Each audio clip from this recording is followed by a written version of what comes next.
Hola a todos, bienvenidos nuevamente a este canal. Vamos a continuar con la parte 6 de Indias Blancas de Florencia Bonelli. Ya después, más adelante, les voy a grabar un videíto y les voy a contar por qué tardé tanto en volver a grabar audiolibros. Uno de los motivos fue porque me replanteé si seguir con el canal, ya que me reclamaron derecho de autor en uno de los libros y tuve una infracción, y se supone que a la tercera infracción directamente te banean el canal, o sea, te eliminan el canal. Pero bueno, como la intención mía es seguir haciendo audiolibros y seguir brindando el servicio para las personas que no pueden o no tienen tiempo de sentarse a leer un libro y quieren estar haciendo cosas mientras lo escuchan, o para las personas que tienen disminución visual o algún problema en la vista, voy a seguir intentando. Vamos a ver qué pasa si me vuelven a hacer reclamaciones y bueno, voy a seguir intentándolo. Capítulo 12. Ojos grandes. Partimos en la madrugada del primer lunes de febrero en la volanta. 2 carretas con nuestro equipaje. Algunos sirvientes y María Pancha habían dejado Buenos Aires horas antes. El general no había accedido a que María Pancha viajara con nosotros en el coche, como tampoco al deseo de que oyéramos la misa del buen viaje antes de partir. Esas son puras supersticiones de gente ignorante blanca, expresó con impaciencia el general, y cerró la discusión sin posibilidad de reclamos. En el trayecto hacia la estancia del gobernador Rosas, Escalante me sorprendió con la noticia de que mi tío Lorenzo Pardo le había contestado la carta. Y ten por seguro, me leyó el general, que estaré en Córdoba dentro de algunas semanas para conocer a mi sobrina y para estrecharte en un abrazo, aunque no quería mostrarle sensiblería barata. Terminó con el que Escalante solía describir las emociones manifiestas. No logré controlarme y lágrimas de felicidad me recorrieron las mejillas. También lloraba de tristeza porque me había puesto a pensar en mi madre. Tu tío es un hombre muy rico ahora, Blanca, me contó Escalante mientras me tomaba entre sus brazos y me besaba la coronilla, dulce y comprensivamente, tanto que me desconcertó. Es un comerciante próspero de Lima. En el viaje hasta El Pino, Escalante hizo despliegue de un carácter suave y benevolente que no había mostrado en los primeros meses de matrimonio. Me leyó a Francesco Petrarca, su poeta favorito, y saltaba del canzoniere a los Trinfoni con una avidez de niño frente a un dulce que me hizo apreciarlo con otros ojos. Petrarca escribió estos poemas en honor de Laura de Noves, su amada y musa. Laura era el paradigma de la belleza en la época del Renacimiento: ojos negros, piel blanca, cabello rubio. Se quedó meditativo. Tendremos una hija. Habló un momento después, y se llamará Laura. Me darás una hija, Blanca, una niña con tu belleza y delicadeza. Ella y tú serán mis tesoros más preciados. En la estancia El Pino nos recibió el capataz don Isamendis, que tenía orden del gobernador Rosas de atender a su amigo. Ese era el apelativo para Escalante en la esquela, a cuerpo de rey. El general Escalante se encontraba más allá de la lucha entre unitarios y federales. Él, que había combatido a los godos y que compartía la gloria por la liberación de América del Sur, aseguraba que no rebajarían a tomar en una escaramuza de incivilizados. A Rosas, sin embargo, corazón y alma, de esa escaramuza de incivilizados, el general le tenía aprecio, quizás porque Rosas lo veneraba como por ser un amigo íntimo del general San Martín. La mujer del capataz Isasmendis, Rosa del Carmen, me informó que las carretas habían llegado esa mañana y que María Pancha había acomodado lo necesario en mi habitación. «Tendrá que perdonar la señora», dijo, sin mirarme la cara. «Pero aquí hay solamente una pieza con cama matrimonial, la del patroncito, y a esa no la usa Naides sino él. Usted y el general Escalante tendrán que dormir en piezas separadas», indicó, mientras caminábamos hacia los interiores de la casa. Fueron 3 días magníficos en el campo de Rosas. María Pancha y yo, con Rosa del Carmen como Cicerone, nos aventuramos por los alrededores y, aunque Escalante no le habría gustado, permití que Rosa del Carmen nos mostrase el lugar donde los peones marcaban el ganado, esquilaban ovejas y domaban caballos. La actividad era frenética y se notaba que aquel era un establecimiento próspero. Escalante pasaba la mayor parte del día montado a caballo junto a Isasmendis. Resultaba obvio que la visita se debía exclusivamente a un acuerdo de compra o venta de ganado, pero como el general no me hacía partícipe de sus planes, yo no me atrevía a preguntar. Pocas cosas lo fastidiaban tanto como que se averiguase acerca de sus asuntos.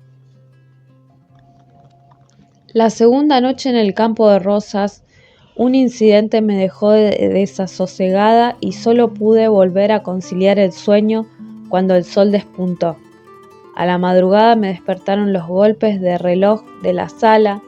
Abrí los ojos sin sobresalto, pero enseguida me atemoricé al percibir que había alguien en la recámara. «¿Es usted José Vicente?», pregunté y me incorporé en la cama. La escena resultaba escalofriante, porque la persona que me rodeaba se movía tan sigilosamente que no la escuchaba, sino que la percibía a través del juego de luces y sombras cuando se deslizaba a la luz de la luna. En realidad parecía que flotaba.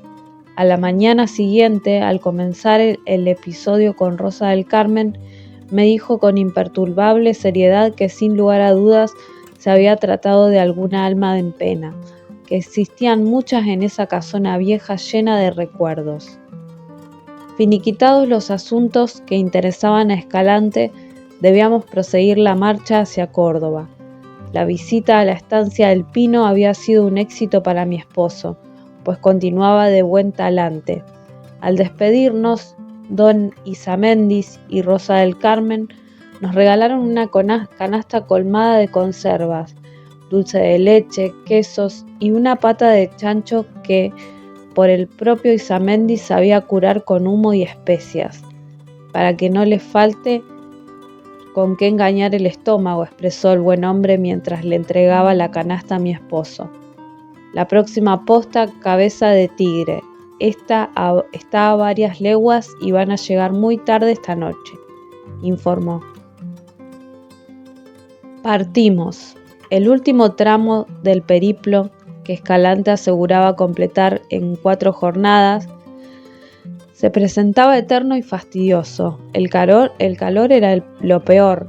Yo trataba de cerrar los ojos y dormir, de olvidarme de que me hallaba en un compartimento pequeño e incómodo que me alejaba de mi ciudad y de mis afectos para empezar una nueva vida en otro lugar, con gente extraña y al lado de un esposo al que más que amar temía.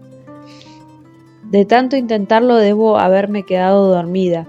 Me despertó la orden del mayoral que detenía los caballos.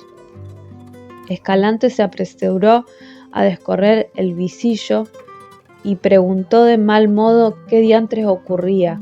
Aparecieron los rostros del mayoral y del postillón. «El campo está en movimiento, patrón», dijo el primero, y el segundo agregó: «Hemos avistado una tropilla de gamos y una bandada de avestruces huyendo en dirección del sur. Los pájaros también andan exaltados, general. Escalante, que había estado leyendo, se quitó los lentes con un ademán de fastidio y cerró el libro con furia. Paseó la mirada encendida por los semblantes de sus sirvientes que aguardaban indicaciones. Enganchen la resmuda al coche y aten los caballos cansados a la zapada. En caso de ser necesario, cortan la reata para que no sea un lastre. Alisten sus trabucos, añadió y cerró la ventanilla sin aguardar a que sus hombres se retiraran. Cumplido el mandato, reemprendimos la marcha. El buen humor de mi esposo se había esfumado. Yo permanecía, aunque quieta y silente, embargada de angustia, porque no era difícil barruntar que algo grave estaba ocurriendo. Luego de controlar que las pistolas estuviesen cargadas y prontas, Escalante se mantuvo alerta al paisaje. Tenía el gesto grave y por primera vez lo noté inseguro y temeroso. Nuestras miradas se cruzaron y Escalante se apiadó de mí. No estés tan intranquila, Blanca. Quizás se trate de un grupo de hombres arreando caballos o de una cuadrilla de soldados. Y me apretó la mano más bien torpemente. La suya estaba fría y sudada. ¿Y qué si no es un grupo de hombres arrendado o una cuadrilla de soldados? Quise preguntar, pero no me animé. Escalante divisó una columna de polvo que se levantaba desde el nordeste y a los gritos le ordenó al postillón que se subiera al toldo y distinguiera de qué se trataba. «¡Indios!», informó el hombre para agregar un momento después. «Son pocos, general, y vienen arreando caballos».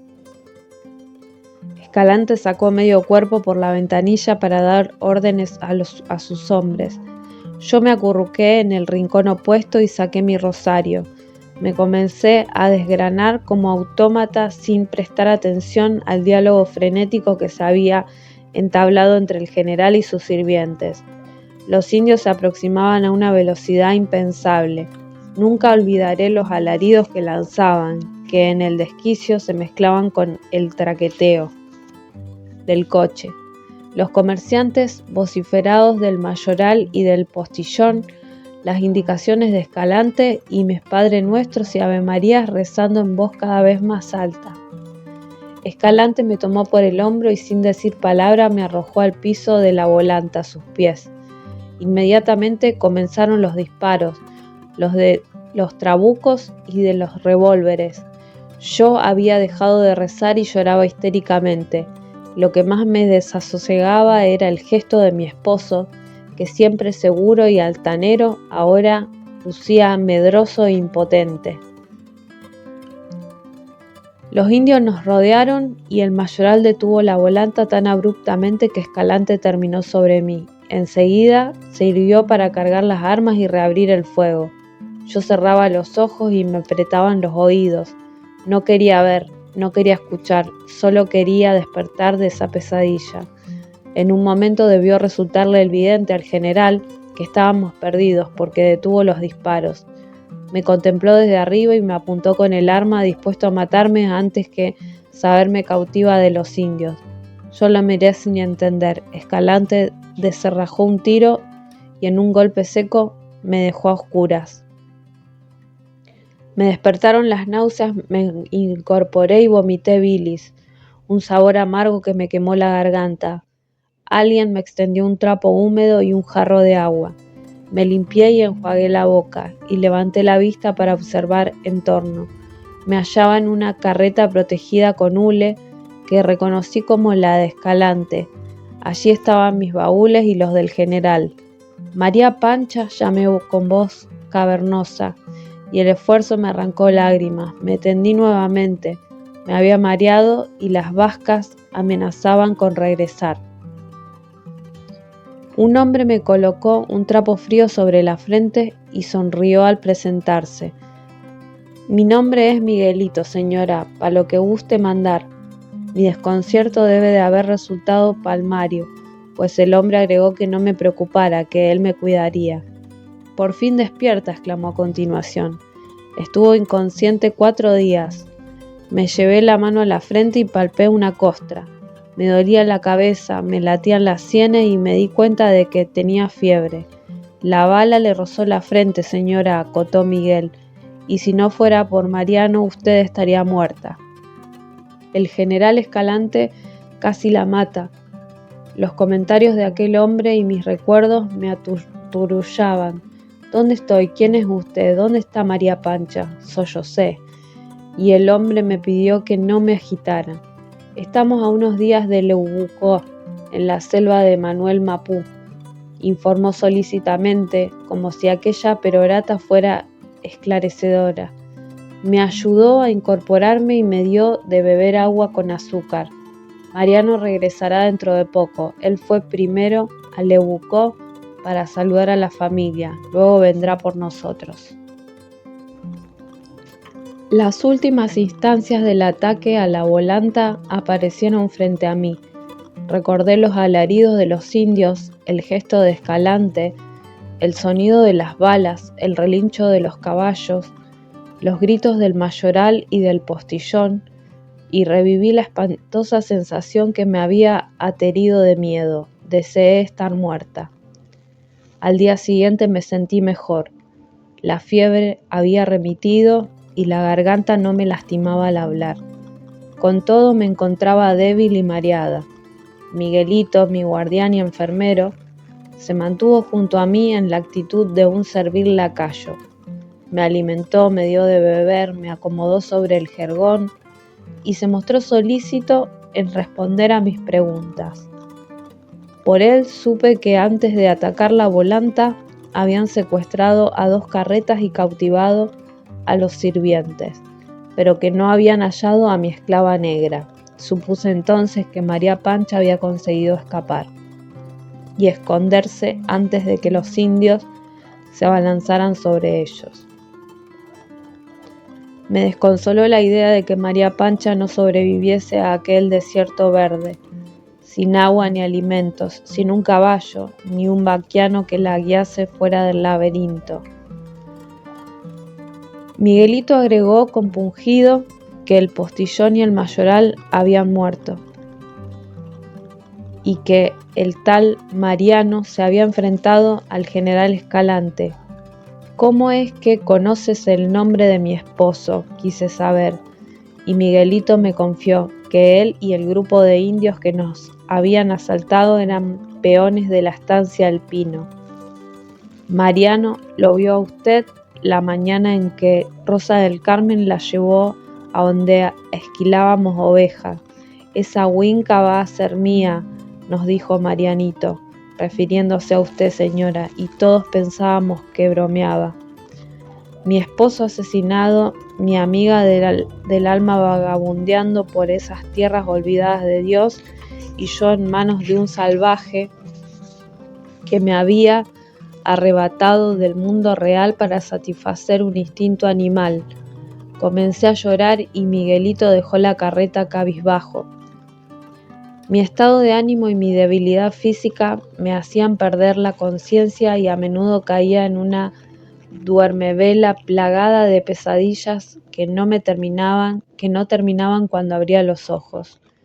Una tarde percibí una agitación inusual en torno a la carreta en la que se distinguía la voz de Miguelito y la de otras gentes que hablaban en una lengua desconocida, de pronunciación gutural. También se escuchaban relinchos de caballos y el crepitar de una fogata. Me asomé por un resquicio de lule, aunque atardecía y comenzaba a oscurecer. Reconocí a Miguelito, el único blanco, rodeado por un grupo numeroso de indios. Me llamó la atención el que ponía la mano sobre el hombro de Miguelito y le hablaba con circunspección. Miguelito le sonreía y a su vez lo palmeaba en la espalda. Lo llamó Mariano. Se trataba de un hombre tan alto como Escalante, pero corpulento y macizo. Vestía pantalones y el torso lo llevaba desnudo. Los músculos de los brazos y los pectorales me brindaron una clara pauta de su fuerza física. El pelo lacio, largo y negro lo usaba suelto sobre los hombros, con un tiento de cuero ajustado en la frente. A esa distancia me resultó imposible distinguirle las facciones. Minutos más tarde los indios Montaron sus caballos y se alejaron al galope. Después de apagar la fogata, Miguelito trepó al pescante de la carreta y la puso en marcha. Era noche cerrada cuando alcanzábamos destino. Miguelito me ayudó a bajar de la carreta y me condujo a una tienda. «Mi nombre es Mariano Rosa», me dijo en castellano el indio alto y corpulento, luego de que Miguelito me dejó a solas con él en la tienda. Me explicó con parsimonia que me hallaba en Leubucó, la capital de Manuel Mapú, el país de los Ranculches, donde su padre, el gran cacique general Painé Ward, era la autoridad indiscutida. Yo lo contemplaba en silencio, perdida toda capacidad de reacción. El miedo me atenazaba y el desparpajo del indio destruía mi resolución de mostrarme segura e infranqueable. Estiró la mano y me acarició la frente donde me habían herido. Escalante, impulsada por la aversión, salté hacia atrás y le grité que no se atreviera a ponerme un dedo encima. En un instante que no viví, me aferró ambas muñecas con una mano y me aseguró cerca del rostro: «Odiarás tu cuerpo, maldecirás haber nacido hembra, porque todo eso es lo que más deseo y me saciaré tantas veces como quiera. También tu corazón me pertenecerá». Me arrancó la bata de costilla, cortó con un cuchillo las cintas del corset, me arrojó al piso sobre las pieles y me poseyó. Su fuerza, 100 veces superior a la mía, me dejó laxa e inerme bajo su cuerpo.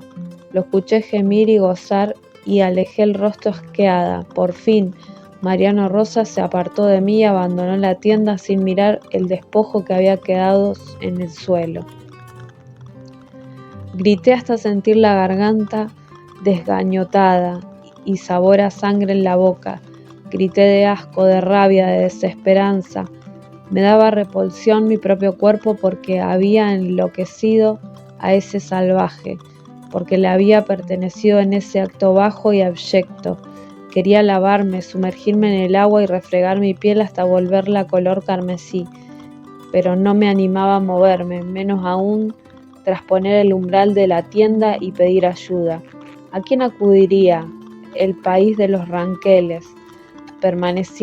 ¿A quién acudiría en el país de los ranqueles? Permanecí entre las pieles, hecha un ovillo, y lloré hasta quedarme dormida. Al día siguiente amanecí con los ojos empastados de lagañas y un dolor en la garganta que me dificultaba tragar. Aún me encontraba ovillada sobre las pieles y fue una ordalía estirar los miembros y ponerme de pie. Luego de restregarme los ojos, advertí que había una india a mi lado. Me contemplaba con cara de pocos amigos, al tiempo que me ofrecía un plato con un guiso humeante. Lo aparté del sacudón y terminó en el piso. Le ordené que se fuera y la muchacha salió de la tienda vociferando en esa lengua inextricable.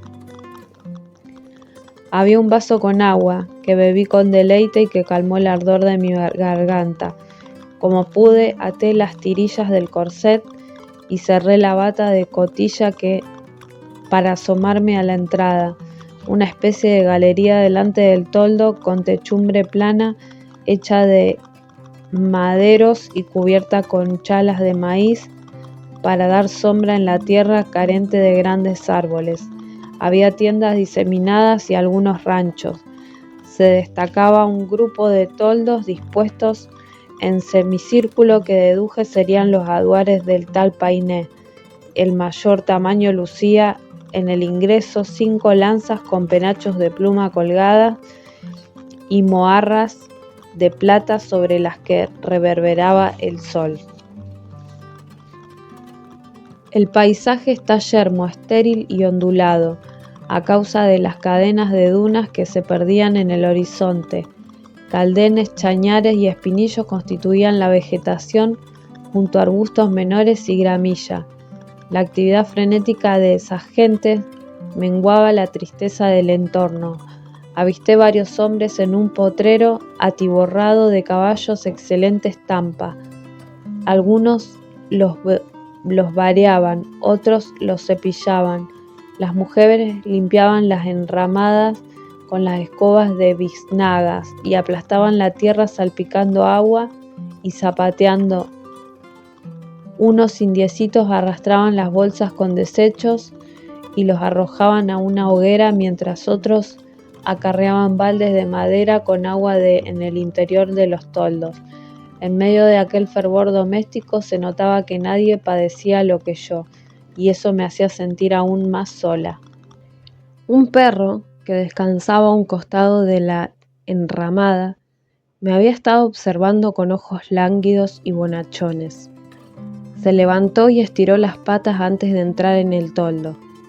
A pesar de su alzada y tamaño, más parecía ternero que perro. No me causó pánico. Tacijado y débil como estaba, tenía la piel opaca y el lomo llagado, donde las moscas hacían un festín.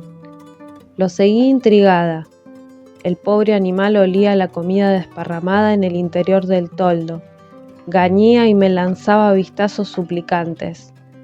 Recogí el guiso con la cuchara y lo devolví al plato, que coloqué bajo el hocico reseco del perro. Tenía tanta hambre que lo devoró en 3 lengüetazos. «Veo que a ti tampoco te tratan bien», dije, y le acaricié la cabeza. El perro me lamió la mano antes de echarse a dormir en un rincón de la tienda. Como no deseaba llamar la atención, permanecí en el toldo. Aquello que por fuera resultaba precario e inestable, contaba en su interior con una sólida estructura de madera y cueros bien curtidos, cocidos con lo que parecía la tripa reseca de algún animal. Eso me dio la pauta de que estas gentes no eran nómadas. La tienda tenía todo el aspecto de haber sido construida para permanecer en el mismo sitio al menos por un buen tiempo. Se trataba de un espacio pequeño. Solo contaba con 2 compartimientos bien diferenciados y aislados uno de otro, con piso de tierra pisoteada tan dura y plana como el mazarí de un soldado. En el primer compartimiento había pasado la noche sobre las pieles. En el segundo, que hacía de recámara, descubrí un catre increíblemente cómodo. Me recosté exhausta mental y físicamente. Mientras imaginaba la mejor manera de escapar, me quedé dormida. Me desperté horas más tarde, el bibiseo de varias mujeres que circundaban. Entre ellas reconocí a la que me había ofrecido el guiso. Me tocaba un mechón de pelo que para aquel entonces llegaba suelto, enredado y sucio. Una mujer mayor me acarició la mejilla con una mano sarmentosa y reseca. Otra tanteó el tafetán de mi falda y así todas se animaron a manosear alguna parte de mí. Me incorporé ciega de furia y las eché con cajas destempladas. Ellas se abalanzaron sobre mí y a la rastra me sacaron afuera. En la pelea tragué polvo, se me rompió aún más el vestido, perdí un deschapín y me ligué un mamporro que me hizo sangrar la nariz.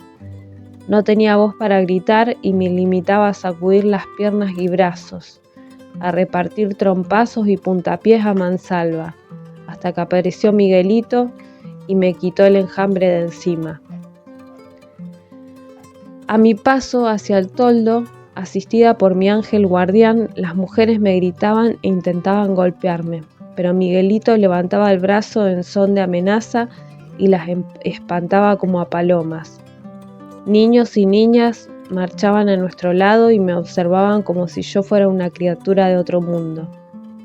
Los más ancianos también me miraban y comentaban con flema, cada uno con una pipa larga y blanca que les colgaba de los labios. Las chinas no querían hacerle daño, señora, terció Miguelito, mientras me ayudaba a regresar al catre.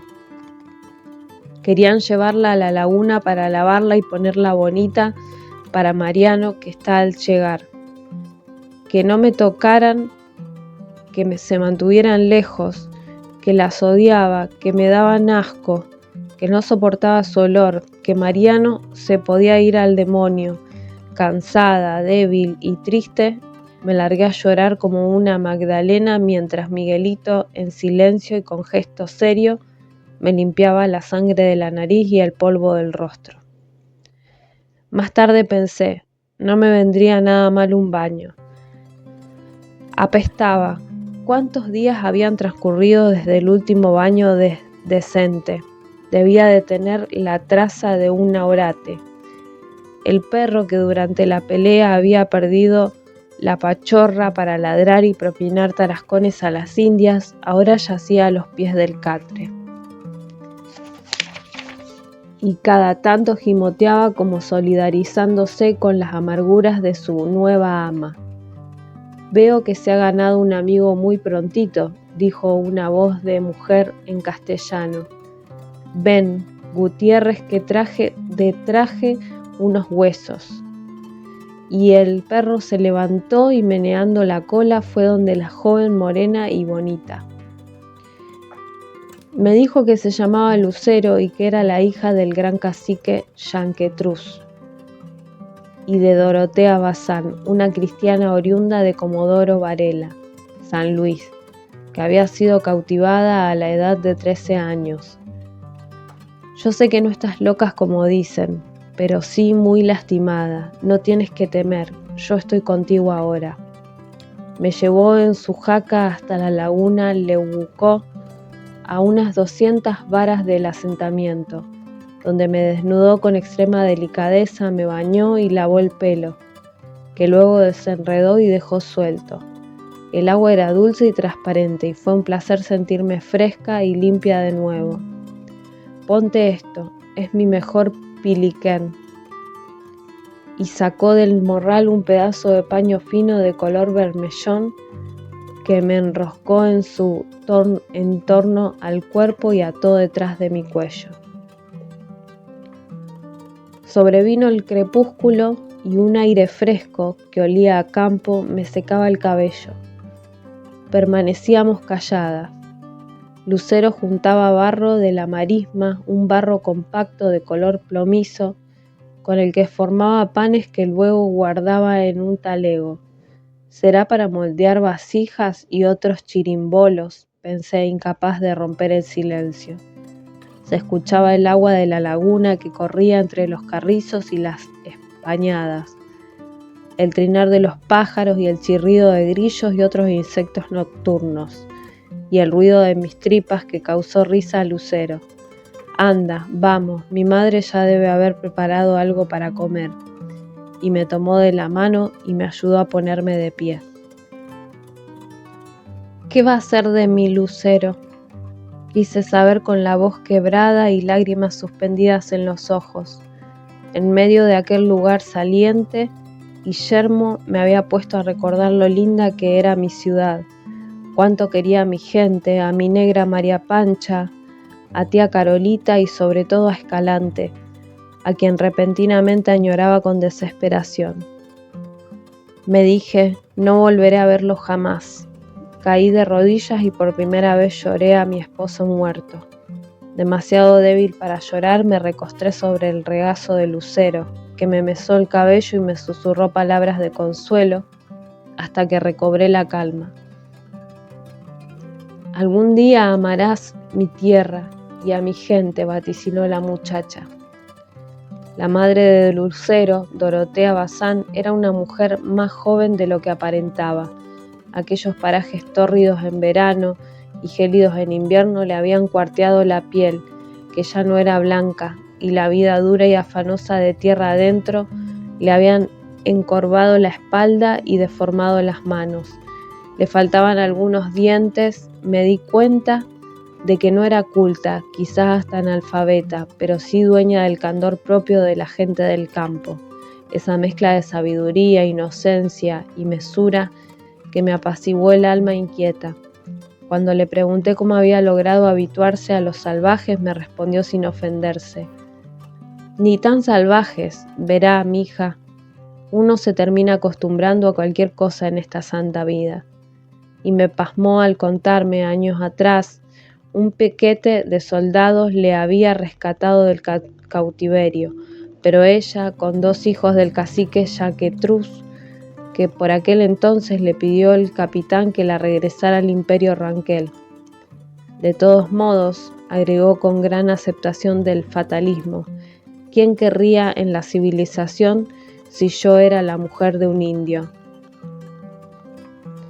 Miguelito me fue a buscar a lo de la viuda del cacique Yanquetruz, para acompañarme de regreso al toldo donde me topé con Mariano Rosas. Me miró de arriba abajo, evidentemente complacido con el pilquén rojo que llevaba. A pesar de que el miedo me dominaba, yo también lo miré de arriba abajo y gracias a la luz de una lámpara de cebo advertí que se había bañado. Tenía el pelo húmedo y no apestaba a grajo y a caballo como la noche anterior, y que vestía ropas de gaucho bastante finas.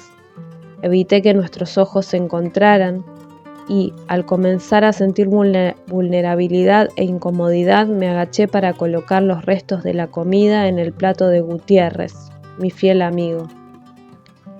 Usted es un desfachatado, señor, expresé aferrada al pescuezo del perro. Mire que presentarse así, después de lo que me hizo anoche. La verdad es que no sabía qué decir. Ese hombre me había hecho tanto daño, lo odiaba tanto, tenía tantas cosas atragantadas para reclamarle que la situación me desbordaba y no atinaba a actuar. Se me cruzó por la mente arrojarle el cebo de la lámpara y quemarlo vivo, arrebatarle el facón e hincárselo en el vientre, morderlo, arrancarle los ojos, todo tipo de crueldades para compensar la rabia y el resentimiento que me carcomían el alma. Y después, ¿qué, Blanca?, me dije. Lo que te hice anoche, empezó él, es lo que cualquier hombre le hace a su mujer, y remarcó lo de su mujer.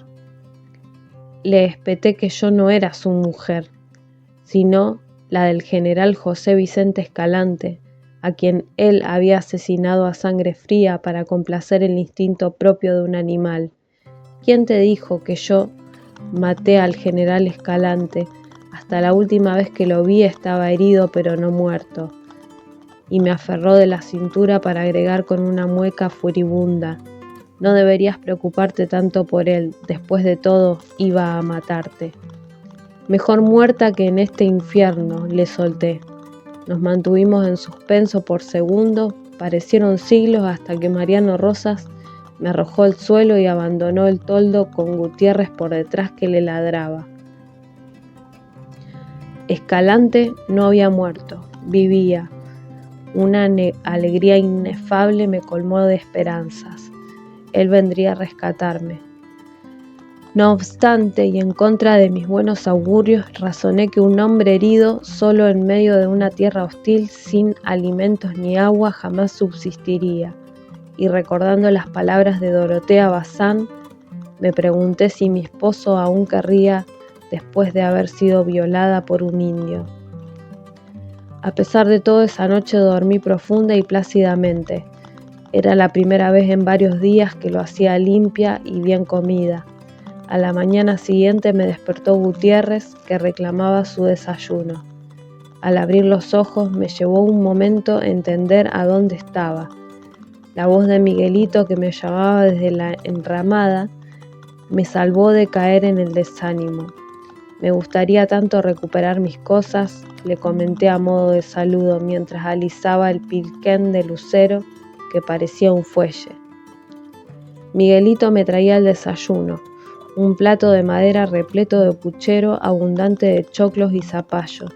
Los indios siempre comen carne en las 3 comidas diarias, no solo de vaca, sino de yegua, potro, guanaco, avestruz, gamo y otros animales más chicos como vizcachas y piches, que cazaban en el desierto. Supongo que por eso son fuertes y sanos. Nunca conocí un caso de tuberculosis, raquitismo o consunción, enfermedades que desvelaban con frecuencia a mi padre y a tío Tito en Buenos Aires. Con toda la vista y el aroma del puchero a esa hora de la mañana me despertaron ganas de vomitar. Miguelito salió del toldo y regresó poco después con un chumbao, especie de jarrito hecho de asta de toro, con café humeante y bien dulce. Envueltas en un trapito venían 4 tortas fritas. Nos sentamos a desayunar en la entramada. Que el puchero estuviera caliente no era obstáculo para que Gutiérrez lo devorase haciendo toda clase de ruidos. Noté movimiento en el toldo de las lanzas con plumas rojas, el que yo suponía del cacique. Las indias entraban y salían llevando enseres de cocina, mientras los niños barrían la enramada y acomodaban los asientos. «Esta noche están de fiesta», comentó Miguelito, adivinando mi curiosidad. Le lancé un vistazo como diciéndole: «¿Y a mí qué me importa?», que de inmediato lamenté. Miguelito era, junto a Lucero, mi único amigo en ese sitio cerril y extraño. Y, aunque debería haberlo odiado, después de todo, él formaba parte del malón que me habían arrancado de mi mundo. No podía. Era un hombre demasiado bueno. «¿Fiesta?», pregunté, con mejor predisposición, y esto dio pie para que Miguelito me contase la historia de Mariano Rosas. Allá por 1834, una tribu al mando del caciquillo Yanquerechen se había escindido de la Confederación Ranquel para ponerse bajo la protección del gobierno cristiano, que lo ubicó junto a su tribu en la localidad de Rojas, provincia de Buenos Aires. Painé Ward, sucesor de Yaquentruz, que desde hacía poco ostentaba el título de cacique general. Decidido a recuperar las tierras y devolver a la buena senda a los renegados, organizó junto a Pichuín, hijo del Hual Yanquetruz y hermano mayor de Lucero, un ataque a Rojas. Es costumbre de los indios, cuando salen a malonquear, dejar un grupo de caballos de reserva al mando de lanceros más jóvenes, a distancia prudente del sitio elegido para asaltar. De esta forma, cuentan con caballería fresca al momento de la huida. Aquella vez, la del ataque del Yanquelén y a la localidad de Rojas no fue una excepción, y Painé dispuso de una manada de 1.300 caballos que dara al mando de su hijo de 15 años, Paguintruz, y otros jóvenes a orillas de Laguna Langueló, a varias leguas de Rojas. Entre estos jóvenes se encontraba también el hijo mayor de Pichuín, Guinchal, nieto de Yaquentruz y amigo inseparable de Panguitruz, Ward. Yanquelén, prevenido del ataque del cacique Painé, no solo advirtió a la localidad de Roja del inminente malón, sino que salió tras las reservas, que de seguro se habrían aprestado para el momento de la fuga. Las halló a orillas de la laguna Langueló, donde Panguitruz y Guichal y el resto de la indiada se bañaban despreocupados. Los 1.300 caballos y el grupo de jóvenes fueron arreados y entregados a las autoridades militares, que los condujeron a la prisión de Santos Lugares. Meses más tarde, las tierras de las tribus sediosas fueron nuevamente anexadas a la Confederación Ranquelina y el cacique Yanquelén, juzgado por una asamblea de iguales en respeto a su jerarquía. «Painé», vociferó Yanquelén en las últimas instancias del juicio, «no verás más a tu hijo Panguitruz, porque se lo he entregado a Rosas y se lo ha llevado a Santos Lugares». Enfermo de rabia y dolor, Painé desenvainó el facón y degolló al cacique rebelde en medio de la asamblea. El cuerpo de Yankelén aún se contorsionaba en el piso cuando Painé se cubrió el rostro y frente a los demás caciques y caciquillos y capitanejos lloró amargamente la pérdida de su hijo Pagintrus, que si bien no era el primogénito, todos lo sabían su dilecto. El año de cautiverio de Santos Lugares resultó un infierno para Pagintrus y Guinchal y los demás indiecitos. Lo mantenían con grilletes y les daban de comer poco y mal, y los trataban como a bestias. Dormían en el piso y hacían sus necesidades en un balde que a veces los guardias se olvidaban de vaciar.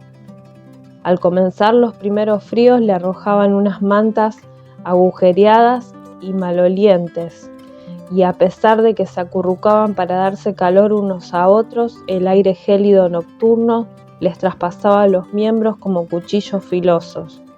Uno de ellos murió de pulmonía. Consciente de las penurias que pasaría su hijo, Painé hizo llegar un mensaje a Rosas.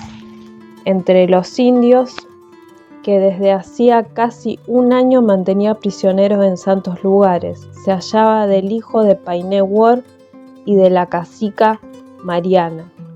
Rosas, que conocía a Painé de sus años mozos, de cuando era estanciero y debía combatir el malón, a diario hizo comparecer al grupo de indios en su nueva resistencia de San Benito de Palermo. ¿Quién es el hijo de Painé y de Mariana?, preguntó con voz estertórea y mueca imperiosa, y Pagintrus, sin acoquinarse, dio un paso al frente y lo miró de hito en hito. A Rosas le gustó ese muchacho, más alto y mejor formado que el resto, que habían heredado las facciones delicadas de la madre y el cuerpo macizo y fibroso del padre. También le gustó que no luciera medroso ni inseguro. Por el contrario, sus ojos azules brillaban de rabia y resentimiento, de picardía y sagacidad. Pasaron días muy agradables en San Benito de Palermo, donde los trataron con deferencia y largueza. Rosas los hizo bautizar y él mismo fue el padrino de Pagintrus, a quien dio su apellido e hizo llamar Mariano en honor a la madre, la cacica Mariana, esa belleza mitad india, mitad blanca que había conocido 15 años atrás. Días después le ordenó subir a una carreta y los mandó a su estancia, El Pino, con una nota para el capataz Isasmendis. Mariano, Guichal y los demás indios vivieron 6 años en El Pino. Allí conocieron a Miguelito, que trabajaba como peón para purgar la condena por haber combatido entre las huestes del general unitario José María Paz. Según Miguelito, que profesa por Mariano una admiración rayana en la adoración, Mariano Rosas era el más despierto del grupo y en poco tiempo se hizo la fama de mejor domador de baguales. Los más bravos y feroces terminaban mansos y dóciles en sus manos. Nadie piala, yerra o esquila como él. Y según el decir del propio Mariano, después de Dios, a quien más quiere es a su padrino Juan Manuel, que le enseñó todo lo que sabe. La vida en El Pino no era fácil. Debían trabajar como negros para ganarse el salario, el hospedaje y la comida, pero nunca les faltaba el respeto y los consideraban como iguales. Isasmendis se había encariñado especialmente con el hijo de Painé, quizás por pedido explícito del propio Rosas en un principio, quizás porque Mariano resultó el más bravo de su peonada tiempo después. Mariano también quería y respetaba a Isasmendis y vivía tranquilo en la estancia mientras aprendía algo nuevo cada día, aprendizaje que atesoraba para cuando regresase a tierra adentro. A pesar de lo empeñado que estaba a causa de los asuntos de la Confederación, Juan Manuel de Rosas se hacía tiempo y viajaba a El Pino. Apenas llegado, mandaba llamar a su ahijado Mariano, que permanecía a su lado. Incluso comía en su mesa, hasta que el gobernador se marchaba. A Rosas le gustaba jactarse de que no había desacertado con aquel zagal. Aprendía con facilidad y bien, se mostraba ávido por conocer cosas nuevas, incluso estaba afanado en aprender a leer y a escribir. Mariano tomó la decisión de regresar a tierra adentro esa mañana en que me avistó junto a Rosa del Carmen y a María Pancha mientras merodeábamos la zona donde esquilaban ovejas. Había sido él el fantasma que se había escurrido en mi cuarto y también había sido él quien, un segundo antes de que Escalante disparara su arma, lo había golpeado con las boleadoras, obligándolo a desviar el disparo que me rasguñó la frente. Supe que no contaría con Miguelito para escapar, a pesar de que me trataba como a una reina. Su mayor devoción era para Mariano, a quien decía deberle la vida. Nunca fui bueno domando cimarrones, explicó con la vista baja, evidentemente avergonzado. Y la primera vez que lo intenté casi muero, si no es por Mariano, que me salvó el pellejo sin conocerme mucho. Era arisco ese bagual, tenía el diablo en el cuerpo, me sacudió bien fiero, hasta que me tiró, con tanta mala fortuna que se me enganchó el pie en el cabestro y el caballo ora me arrastraba, ora me hacía flamear como estandarte. Aquello iba a terminar mal, señora, o pisoteado por los cascos o desnucado. Los peones no sabían qué hacer. Yo, más desmayado que despierto, solo escuchaba gritos y comía tierra. Mariano, según me narraron después, se trepó como gato montés a los adrales del potrero y cuando el caballo enfurecido estuvo a mano, se le tiró sobre el lomo, así nomás sin cabestro ni apero, que el cabestro lo tenía yo enroscado en la pierna y el apero hacía rato que había terminado en el barrial del potrero. Se le aferró a las crines y cortó el tiento para liberarme. Guichal se metió al potrero y me arrastró fuera mientras Mariano saltaba y rebotaba sobre el lomo de ese demonio. Al rato el caballo terminó echando espuma y sangre por el hocico, más manso que un ángel del Señor. ¿Y la fiesta de esta noche?, insistí. ¿Por qué no quería que siguiera loando al hombre que yo aborrecía? La fiesta la organizaba Painé para celebrar el regreso de su hijo favorito, a quien había creído perdido para siempre.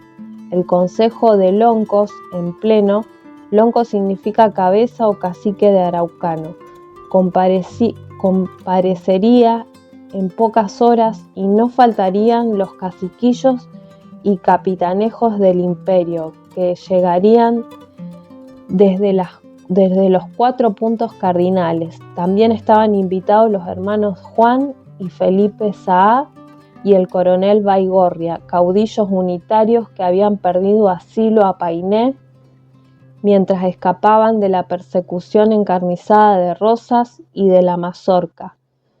Tenían sus ranchos en Trenel, algunas leguas hacia el noreste de Leucó, cerca del monte de Caldén y de la lagunita del mismo nombre.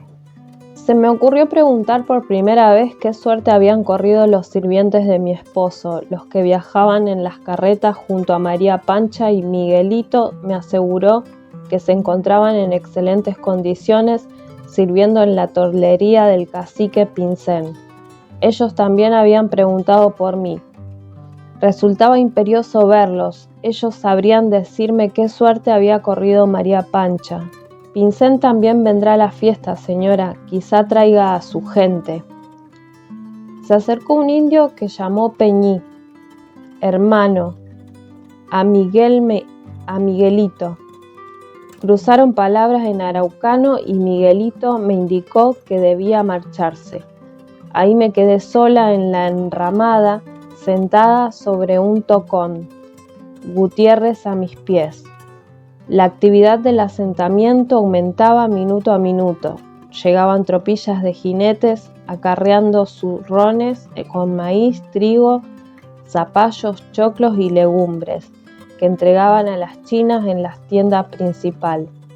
También traían chifles desbordantes del fuerte pulcú, bebida que obtienen al macerar la algarroba y de la dulce y suave aloja.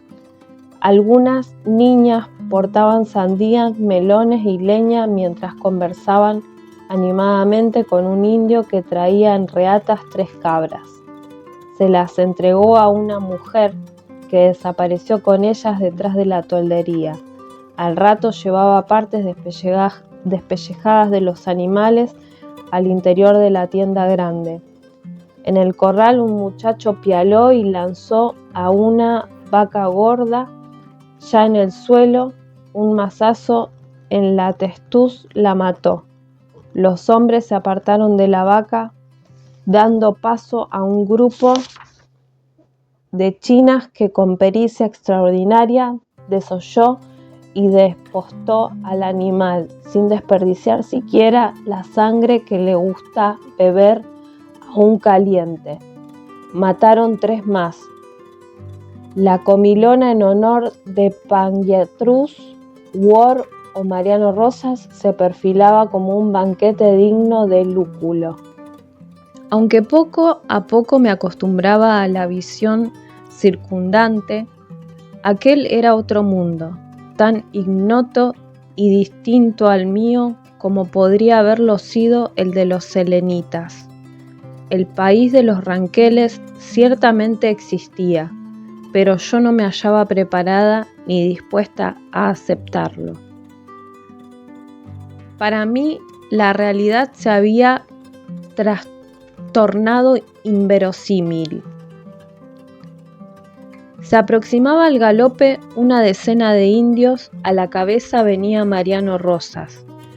Cabalgaba con maestría como solo los hombres de la pampa saben hacer, con ese dominio total y absoluto de la bestia, y esa seguridad que les confiere el porte de caballeros medievales sobre la albarda.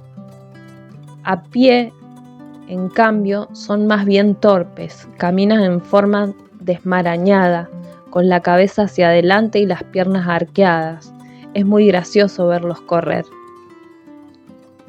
Mariano Rosas vestía una camisa blanca, bombachas de pañete azul y botas de potro overas. El facón le brillaba en la cintura. Se había sujetado el pelo en una coleta a la altura de la nuca, mientras un tiento con plumas blancas le adornaban la frente. Dio un remesón que imitó el resto de los jinetes y los caballos se clavaron en el sitio. Varias chinas se aproximaron, sonrientes y planchulitas.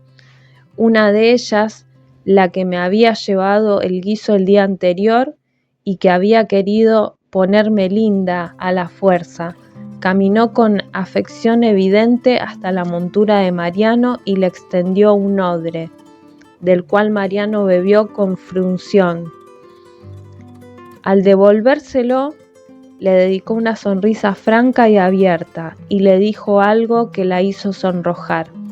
Era la primera vez que lo veía sonreír y debía aceptar que sus dientes parecían de marfil en contraste con su piel atezada. De repente me miró sin sorprenderse, con un mojín socarrón, que me dio a entender que todo el tiempo había sabido que yo lo contemplaba desde la enramada. A mí no me dedicó una sonrisa, por el contrario, me clavó la mirada con soberbia. La india, por su parte, me lanzaba vistazos con aire de furia. Di media vuelta y regresé al interior del toldo, con Gutiérrez por detrás. Me senté en el catre a aguardarlo, segura de que se presentaría a reclamarme el desplante de la noche anterior. Cuando por fin escuché pasos y acudí a la pieza contigua, me encontré con Lucero. «Vamos a la laguna, mi sobrina y yo. ¿Nos acompañas?». En una canasta junto a otras prendas, Lucero llevaba mi vestido hecho jirones para lavarlo. Su madre se había ofrecido a componerlo. Loncomilla, la sobrina de Lucero, una niña de 10 años que no hablaba castellano, se limitaba a observarme de soslayo y a hablar con su tía evidentemente de mí. Ya en la laguna, mientras Loncomilla chapoteaba alejada, Lucero dijo: «Ahora estoy más tranquila por ti.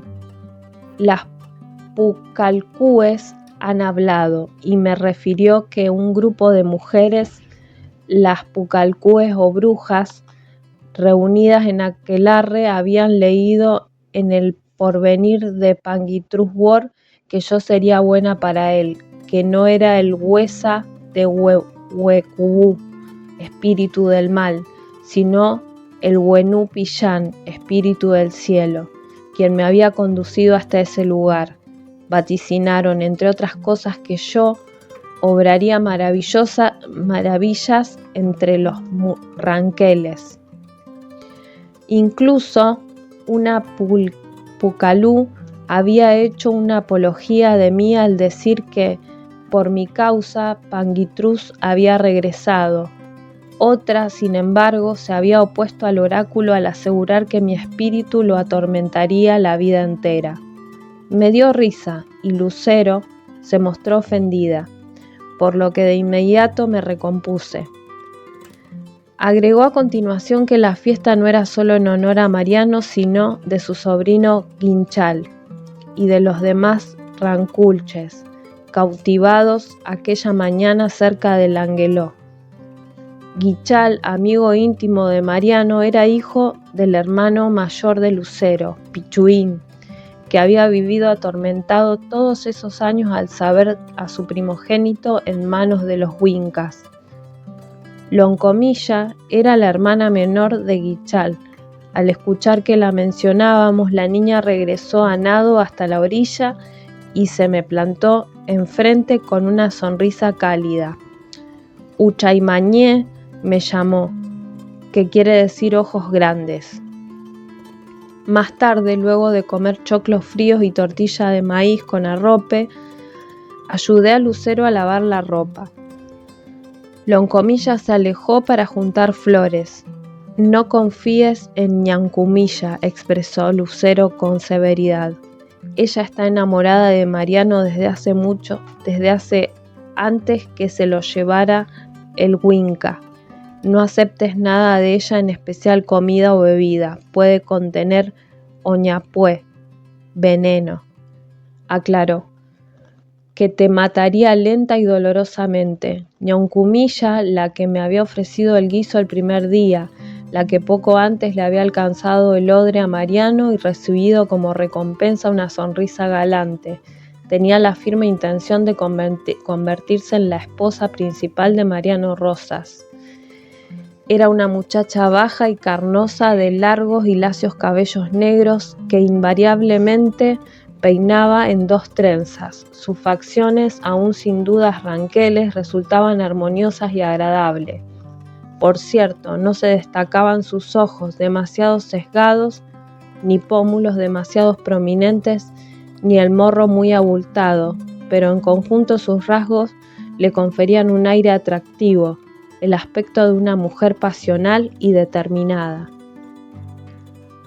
Lucero me hablaba de las pucalcúes y de sus oráculos, de Ñancumilla y su eterno amor por Mariano Rosas, de la fiesta en honor de su sobrino, y yo cavilaba. ¿Qué diantres me interesa a mí? ¿Qué diablos tiene que ver conmigo que pronto regresaré al lado de mi esposo y de mi amiga María Pancha? Sin embargo, por respeto a la seriedad con que Lucero trataba esos temas, yo la escuchaba sin aclararle que en breve desaparecería para siempre de tierra adentro. Al regresar de la laguna me encontré con grandes cambios en mi tienda. Miguelito, apostado en la entramada, dirigía las operaciones, mientras un desfile de mujeres y niños acarreaba cosas desde la tienda principal. Mis baúles se hallaban en el centro de la habitación, además de toda clase de trebejos para cocinar, lámparas de cebo de potro, asientos forrados en piel de carnero, una mesa pequeña y una trévedes ya instalada bajo el hueco del mojinete, donde hervía agua en una pava. En la parte contigua habían quitado el catre pequeño y puesto uno más grande, y una mujer armaba la cama. Mainera será su sirvienta, señora Blanca, anunció Miguelito desde la entrada, y la mujer interrumpió su labor y se dio vuelta sin levantar la vista. Ella sirve en la toldería del caciquillo Pichuín, que se la cede a usted, señora. Y, como yo seguía muda, Miguelito añadió: vendrá todos los días temprano por la mañana para ayudarla en lo que usted mande. Habla castellano como nosotros porque es cristiana.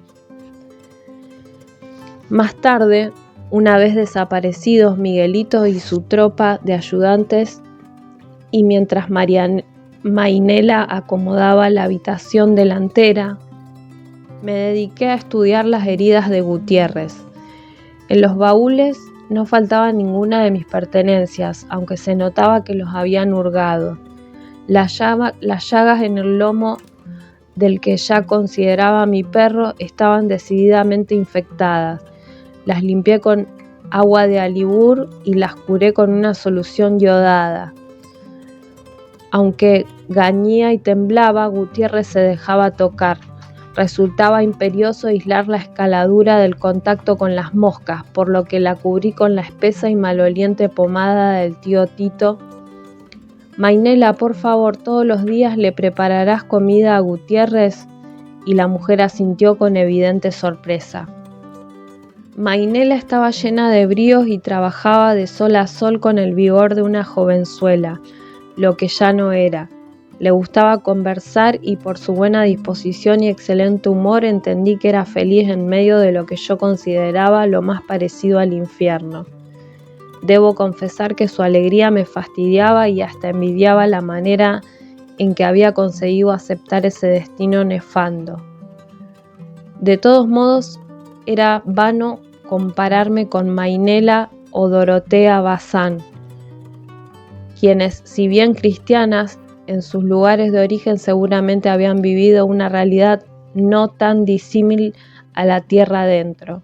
Yo, en cambio, había deparido con gentes de la más refinada extracción, comido en las mesas de las grandes señoras porteñas, bailado en los salones más refinados, vestidos con encajes de Bruselas y seda francesa, vivido en unas mansiones más elegantes del barrio Merced. ¿Cómo se suponía entonces que llegaría a acostumbrarme a los ranqueles y a sus bárbaras costumbres? Mainela me sirvió mate cocido con azúcar y tortas de maíz cocidas al recoldo, y mientras colgaba talegos repletos de utensilios para cocinar, me contó que llamaban Gutiérrez al perro porque había pertenecido a un cautivo del mismo nombre. Gutiérrez, el cautivo, se había fugado meses atrás. Al saber de su huida, las pucalcúes arrojaron cenizas al viento para que lo envolviese la niebla, y así ha de haber sido nomás, agregó con su suspiro, porque siendo buen vaquiano rumbió para el sur en vez de del norte, para terminar muriéndose cerca de la laguna de los Loros, donde lo encontraron unos indios de Pichuín, y dende Gutiérrez se fue, nadie despresta a este pobre diablo, que como es fuerte y grandote ha resistido, que si no, hasta que llegó usted, doñita, y se lo apropió. Déjeme que le diga, doñita, usted ha tenido suerte aquí, que la tienen como una reina, porque, pa' que sepa, cuando un indio cautiva a una blanca, la hace su sirvienta, y a veces las pobres tienen que penar bien julero, porque además de trabajar como negras, Las chinas las tienen a mal traer, pero con usted distinto, porque parece ser que el Mariano anda bien tocado por usted, y hasta le ha dicho a su a su padre, el gran Painé Ward, que la quiere pa' ñunqué, a usted, quien decir pa' mujer principal. Lancé una carcajada histérica y Mainela se dio vuelta súbitamente y me observó con escrúpulos. Pasé la tarde tórrida en la habitación acomodando mis pertenencias que ya sabía perdería para siempre al escapar. Gutiérrez dormía a mi lado sin moscas que le revoloteasen sobre las heridas. Primero revisé las joyas de las que no faltaba ninguna. Tomé el guardapelo, regalo de la abuela Pilarita, al que desde niña considerado una especie de amuleto de la suerte, y me lo eché al cuello. Inspeccioné las redomas y potiches, la farmacopea del tío Tito y demás vademécumes, y los instrumentos que aún conservaba de mi padre. Por fin me dispuse a examinar los vestidos. De nada me servirían las basquiñas, ni los parasoles, ni los guantes de cabritilla, ni las pañoletas de encaje. Usaría las combinaciones y faldas más simples, los justillos y las blusas de algodón. Me quité los chapines de raso completamente arruinados y me puse los botines de cuero que Escalante me había comprado antes de partir hacia Córdoba. Me acordé esa tarde en el bazar de Nicolás sin fiestas y la nostalgia me hizo llorar. Había mucho movimiento en el campamento y cada grupo de indios se unía a la celebración. Lo había vociferado y gritado como si de chiflado se tratase. Por prudencia no me asomé a mirar, por aversión también. Temía que el espectáculo de esos salvajes me mortificara aún más. Prendí una lámpara porque había comenzado a oscurecer. Le temía a la noche, le temía porque era el momento en el que él vendría. Se escucharon golpes de palmas de la enramada y voces que repetían: Mari, Mari, que es un saludo. Mainela condujo a Lucero y a Loncomilla hasta la recámara. Me traían el vestido limpio y remendado. Sin dudas, Dorotea Bazán cosía a las 1000 maravillas. Había realizado un trabajo esmeradísimo. El zurcido era prácticamente invisible y había reemplazado las cintas del corset con delgados tientos de cuero. Tomé de entre mis prendas un camisón especialmente adornado con borderí y vainicas, y le pedí a Lucero que se lo entregara a su madre como muestra de mi agradecimiento. Se quedó mirándome evidentemente emocionada. Loncomilla tomó el camisón y lo estudió con perplejidad. Luego me clavó esos ojos retintos y me dijo en su idioma: «Gracias, Uchaymañé». Se despidieron con apuro, debían ayudar a servir la mesa de Painé y sus convidados. Al cabo se presentó Miguelito muy entusiasmado con los festejos, parecía disfrutarlo más que los propios ranqueles. Medio enojada le pregunté qué encontraba de agradable en las saturnales de esos bárbaros. «El coronel Baigorri acaba de llegar, señora», respondió con una sonrisa de niño. «El coronel pertenecía al ejército del general Paz y yo peleé bajo sus órdenes como el alférez. Cuando me acerqué a saludarlo me reconoció de inmediato. A Miguelito lo acompañaban 2 indios armados con lanza y cuchillo. Mariano quiere que estos 2 pasen la noche de guardia aquí en la enramada. Los indios son gente buena, señora Blanca, pero cuando chupan se les mete el diablo en el cuerpo y Mariano no quiere que Naides la moleste». Una mezcolanza de ideas me alteró el gesto. Por un lado me hervía la sangre de coraje e impotencia al saberme expuesta a la lasciva de esos desnaturalizados, culpa de Mariano Rosas. Por el otro me sentía protegida y tenida en cuenta, algo que en contra de mi voluntad me suavizaba la ira y me hacía sentir rara. Nada extraño ocurrió esa noche. Las familias más encumbradas y los militares unitarios festejaron en los aduares de Painé, mientras la chusma lo hacía repartida en el campamento. Escuché voces, gritos y cantos hasta que el cansancio me venció y me quedé dormida. Las bacanales en honor a Mariano, Guinchal y los demás indios duraron 3 días y 3 noches. Durante ese tiempo vi a Mariano Rosas en contadas ocasiones, siempre de lejos, tratando de no ser descubierta. Permanecía la mayor parte de la jornada recluida en el toldo. Contaba con la compañía de Mainela y la ocasional de Lucero y Loncomilla. Con ellas iba a la laguna a primera hora antes de que la horda despertara. Todos los días. Mariano enviaba a su heraldo para comprobar que todo se encontrase en orden. Miguelito era más que solícito y servicial. Traía comida, dulces y hasta vino tinto de Mendoza, que los indios aprecian como los franceses el champán. Me preguntaba una y otra vez si precisaba algo y hablaba en araucano con los guardias que rotaban permanentemente. Sin quererlo me encariñé mucho con él. La tarde del tercer día, Miguelito vino a buscarme. Mariano me requería. Marchamos a pie con Gutiérrez por detrás, hasta una zona alejada de la toldería, donde avisté una multitud reunida en torno a un descampado. A medida que nos aproximábamos, el murmullo cesaba y la gente se daba vuelta a mirarme. Miguelito me abría paso y yo caminaba con el porte de una reina, indiferente al tumulto. En el centro del campo había más de una decena de jinetes aprestando caballos y revisando unas masas de largas empuñaduras.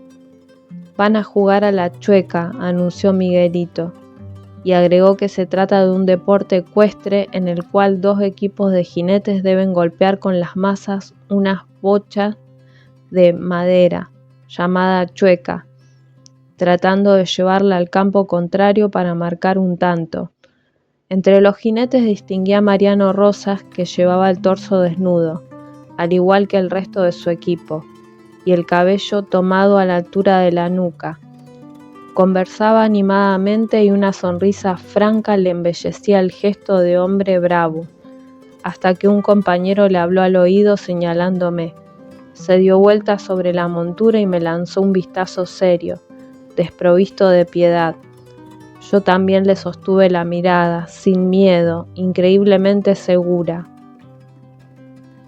Me sabía el centro de atención y percibía el peso de varios pares de ojos sobre mí, y aunque me moría por estudiar las facciones de esa gente, me mantuve firme en mi sitio con la vista al frente mientras acariciaba la cabeza de mi perro. Esa tarde aprecié a mi raptor en toda su magnificencia de jinete diestro y fuerte. Él y el caballo parecían uno. Mariano hacía lo que le daba la gana sobre su animal, y en varias ocasiones reprimí una exclamación de angustia al verlo más cerca del suelo que de la montura. Cuando golpeaba la bocha se le tensaban los músculos de los brazos como cuerdas de violín y los pectorales se le inflamaban. Ni siquiera el resentimiento me impidió admitir que se trataba del mejor jugador, y su equipo terminó ganando gracias a varios tantos marcados por él. Al final del partido, la gente rodeó al caballo de Mariano y vitoreó. Ñancumilla le extendió una corona de flores, pero Mariano, en vez de inclinar la cabeza para recibir el trofeo, la aferró por el antebrazo y la encaramó en su montura como si se tratase de una pluma, y la muchacha terminó coronándolo sentada delante de él. Me incomodó aquella escena y una rabia inexplicable me llenó la cara de colores.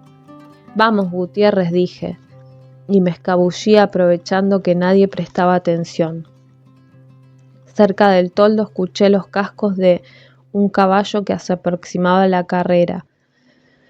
No volteé, sabía bien de qué se trataba y seguí caminando.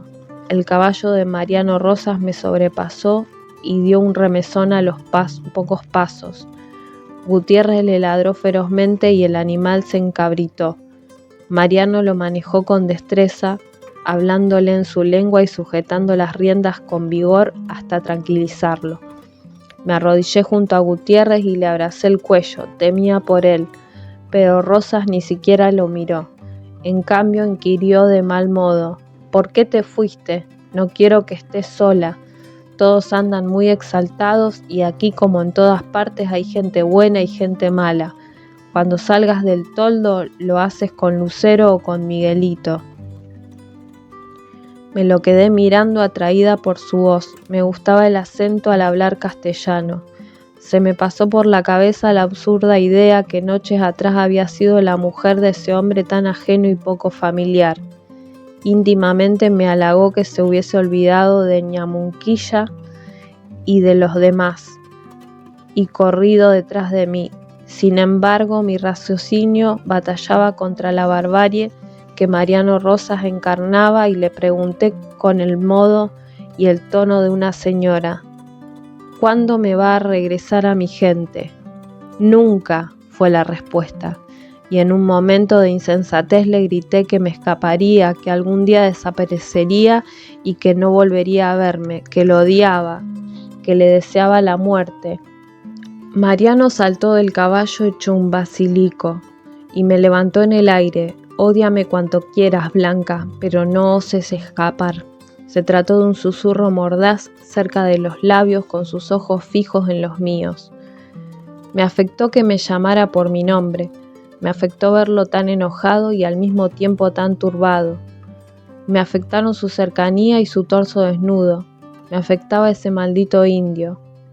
Esto no es la ciudad, prosiguió, más dueño de sí. No conoces el desierto y sus secretos. Morirías si te atrevieses a desafiarlo. Me escaparé para morir entonces. Mi tosudez y porfía lo sacaron de quicio. Me cargó como saco de papas hasta el toldo, donde le ordenó a Mainela en araucano que se mandara a mudar y que se llevara a Gutiérrez o terminaría por degollarlo.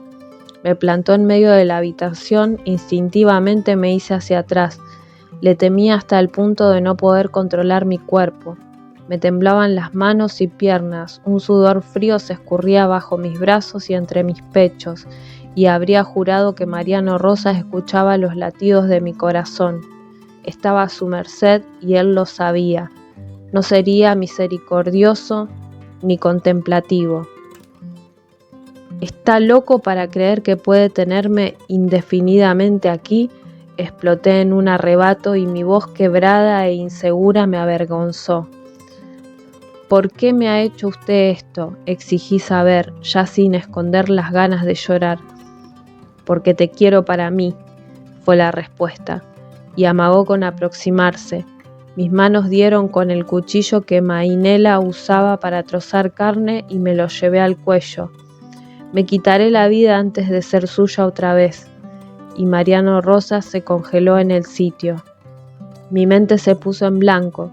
El miedo se había desvanecido, tenía las manos firmes y el corazón había dejado de latirme en la garganta. Contemplaba serenamente a mi enemigo de ojos azules. Mariano Rosas se acercaba con el paso cauteloso de un felino y yo ni siquiera caía en la cuenta de eso. Su mirada, fija en la mía, me mantenía hechizada. Estiró el brazo con recelo y me tomó por la muñeca para guiar mi mano hasta su cuello, donde me obligó a apoyar la punta del cuchillo. Si esto es lo que quieres, hazlo, desafió. Me di cuenta de que era incapaz de matarlo, ni siquiera de odiarlo tanto.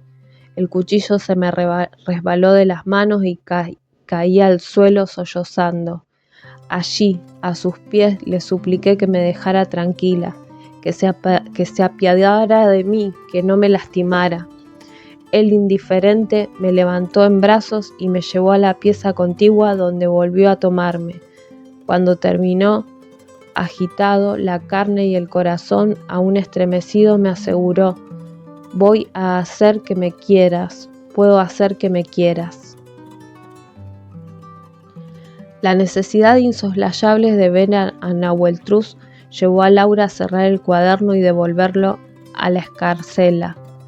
Todo el tiempo pensaba que el padre del hombre que amaba, del hombre al que le había entregado su virginidad, era el salvaje que había ultrajado a su tía Blanca Montés, la madre de su hermano Agustín. Se le descompuso el ánimo al preguntarse qué había hecho. Las escenas de la noche anterior le regresaban a la mente en forma desordenada y ella trataba de puntualizar alguna instancia en la que Ward hubiese dado muestras de esa naturaleza montaraz que resultaba evidente en su progenitor. Ahogó un sollozo y se cubrió la cara con las manos. No confiaría de él a quien amaba. Doña Generosa apareció en la habitación con el almuerzo del padre Agustín en una bandeja. Se acercó a la cabecera y sonrió satisfecha al comprobar que las sienes del franciscano seguían frescas. Notó que Laura se hallaba inquieta, caminaba de una punta a la otra, se restregaba las manos y un ceño le preocupaba semblante. «Si tienes alguna diligencia que hacer, querida», susurró la mujer, «yo puedo dar el almuerzo al padrecito cuando despierte». Laura no quería abusar de la honestidad de Doña Generosa ni en recargarla con labores que no le correspondían. Tampoco quería dejar solo a su hermano mientras María Pancha descansaba en el hotel. No obstante, aceptó el ofrecimiento, incapaz de controlar la ansiedad por ver a Nahueltruz. Salió a la calle y enseguida cayó en la cuenta de que no tenía idea dónde se hospedaba. Miró hacia uno y otro lado con la mano sobre la frente buscando a Blasco. Había mucho movimiento, pasaba carretas, buhones, pregoneros, hombres a caballo, mujeres con sus niños, pero ni rastros del muchacho. Enfiló rumbo al establo, allí lo encontró barriendo el forraje. «Señorita Laura», se sorprendió Blasco, no tanto por encontrarla allí, sino por el mojín en su expresión. «¿Algo le sucedió al padrecito Agustín?» Nada, se apresuró a aclarar. «Quiero que me lleves con el cacique Ward». A Blasco le tomó unos segundos comprender cabalmente el pedido. Se quedó mirándola y, aunque dudó, no se animó a contradecirla y le pidió que lo acompañase. La guió por las calles de la villa para terminar frente al portón trasero del convento. Con la agilidad de una cabra, Blasco trepó la pared y se arrojó adentro. Un momento después levantó la falleba y abrió el portón. Encontraron a Nahueltruz subido a una escalera mientras reparaba el techo y otras partes del gallinero donde la noche anterior se había metido una comadreja y matado a varias gallinas. «¿Y tú, sin escuchar ni pío?», se había irritado fray Humberto esa mañana mientras Nahueltruz lo ayudaba a quitar los animales destrozados. «La tormenta, fray Humberto», tentó Nahueltruz, que se hallaba entre los brazos de Laura en el momento en que la comadreja correteaba las gallinas. Para contentar al fraile le propuso reparar los huecos con madera y reforzar la estructura general del gallinero. En eso se ocupaba cuando Laura y Blasco se deslizaron dentro del convento. Laura y Blasco se quedaron contemplándolo a cierta distancia. Nahueltruz Ward martillaba. Tenía el torso desnudo y los músculos revelaban el esfuerzo. Acompañaba los golpes de martillo con el entrecejo fruncido, mueca que Laura encontró irresistiblemente atractiva. Nahueltruz levantó la vista. «¿Por qué la trajiste?», se enfadó con Blasco. «Yo le pedí», terció Laura. Nahueltruz bajó la escalera y se acercó con mala cara, el martillo aún en su mano. «¿Te volviste loco, Blasco? ¿Alguien los vio?» «Nadie nos vio, Nahueltruz», farfulló el niño muy afectado. «Ve a la cocina y pídele a fray Humberto que te convide con las bolas que acaba de freír». Blasco salió corriendo, no tanto por las bolas de fray Humberto, que eran famosas, sino por escapar a la ira de Nahueltruz. Sin abrir la boca, Ward marchó rumbo al establo y Laura lo siguió cabizbaja, cada vez más arrepentida de la noche anterior. Un cuestionamiento la atormentaba. ¿Sería Ward del tipo que una vez saciaba la lujuria desechaban a la dama con un tanto afán, cortejaron y persiguieron? La abuela Ignacia le advertía a menudo acerca de esa clase de cretinos. El hombre valora a la mujer fácil tanto como a una flor marchita. Era la moraleja de doña Ignacia, que jamás habría hecho aclaraciones tan innecesarias a sus hijas, pero consciente de la naturaleza pasional y profana de su nieta, juzgaba que nada estaba de más. La aterrorizaba la idea de que alguno la embaucara. Bien decía el refrán: el fuego ella estopa, viene el diablo y sopla. Laura, sin embargo, se negaba a aceptar que Ward fuera como esos señoritos frívolos e insensibles de ciudad. Nahuel Truz cerró la puerta del establo y quedó a media luz. Laura seguía con la cabeza baja y apretaba las manos para que él no notara que le temblaban. La vergüenza y la humillación le habían arrebolado las mejillas y agradeció que Ward no pudiera advertirlo en la lobreguez reinante. ¿Qué se te cruzó por la cabeza al pedirle a Blasco que se trajese hasta aquí?, soltó Ward, y su voz tronó en los oídos de Laura. «Es que no tenías deseos de verme», masculló al borde del llanto. «¿Deseos de verte?», se exasperó. Claro que tenía deseos de verte. Y como advirtió que Laura sollozaba, bajó los decibeles para repetir: «Por supuesto que tenía deseos de verte, moría por verte». La envolvió con sus brazos y le apoyó la cara sobre la coronilla. Laura le rodeó la cintura y le besó el pecho desnudo. En realidad, Laura no tenía idea de cuánto había echado de menos en esas pocas horas, luego de abandonar furtivamente lo que doña Sabrina, antes de canto de los gallos, había regresado al galope al convento para evitar el gentío que pronto pulularía en las calles.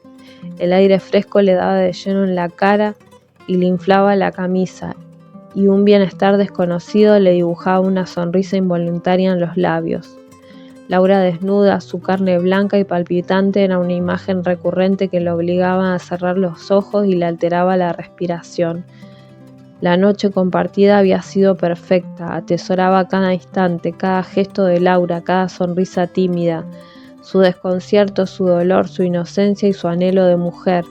No se habían tratado solo de poseerla, sino de protegerla, de pertenecerle, de ser uno, y le preguntaba si no tenía deseos de verla. «Tontita, claro que tenía deseos de verte», repitió él siguiendo el hilo de sus cavilaciones. «Pensé que no, creí que después de anoche ya no me querrías». Ward rió y la abrazó. Lo excitó tenerla otra vez a su merced. La apoyó contra la pared del establo y comenzó a acariciarla y a besarla. «Sé que anoche sufriste, soy consciente de que dolió y de que yo fui el único que disfrutó. La próxima vez será distinto, la próxima vez gozaremos juntos». «Nahuel», susurró ella, a punto de rendirse, más allá de que sabía que era imperativo regresar a lo del doctor Javier, que estaba en un convento y que Blasco merodeaba.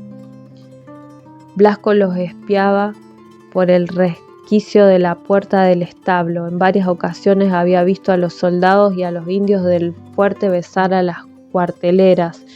Incluso había espiado una noche que Racedo llevó a Loretana al cuartel y lo había impresionado el ímpetu con que la arremetía entre las piernas y cómo gruñía y le decía groserías.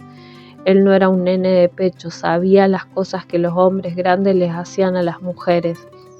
Con todo, aquel beso entre Nahuel Truz Ward y la señorita Laura lo dejó boquiabierto, no porque no se hubiese figurado que había algo entre ellos, sino por la manera en que Ward tomaba a la señorita Laura y la estrechaba entre sus brazos, y por la manera en que la besaba y la miraba y volvía a besarla con vehemencia. casi con desesperación, y le quitaba el cabello de la cara y la aferraba por la nuca y la apretaba contra él, y ella parecía tan pequeña y entregada a la fuerza de supremacía de Ward, y sin embargo tan feliz entre sus brazos. Lo impresionó la voz torturada de Ward, que repetía el nombre de ella, y la de ella, que lo llamaba Nahuel. Por fin lo pasmó la intemperancia de Nahueltruz cuando él lo conocía parco y mesurado. Un poco incómodo, se alejó hacia la zona del huerto. «Tienes que ser cuidadosa cuando vengas a verme aquí», habló Ward. «Primero, no quiero que el padre Marcos piense que abuso de su hospitalidad haciendo cosas que él no aprobaría. Segundo, debemos cuidarnos de Racedo, que te espía día y noche y podría seguirte. Se armaría la de San Quintín si llegase a descubrirme, y no quiero que el padre Marcos tenga problemas con la milicia por mi culpa». Laura asintió, y a punto de preguntar por qué Racedo la buscaba con tanto empeño, escucharon a Blasco que se acercaba canturreando. Laura se arregló el tocado, se alisó el mandil y se aclaró la garganta. «Vamos, señorita Laura», dijo Blasco, simulando naturalidad. «Fray Humberto está al llegar». Pero Ward, que conocía al muchacho como si se tratase de su hijo, se dio cuenta de que los había visto. Lo tomó por el hombro y lo alejó unos pasos. «No viste ni escuchaste nada hoy aquí», ordenó Ward, y Blasco se apresuró a asentir. «Le harías un gran daño a ella. ¿Tengo tu palabra de honor?» «Sí, Nahueltruz», aseguró Blasco, y Ward sabía que no mentía.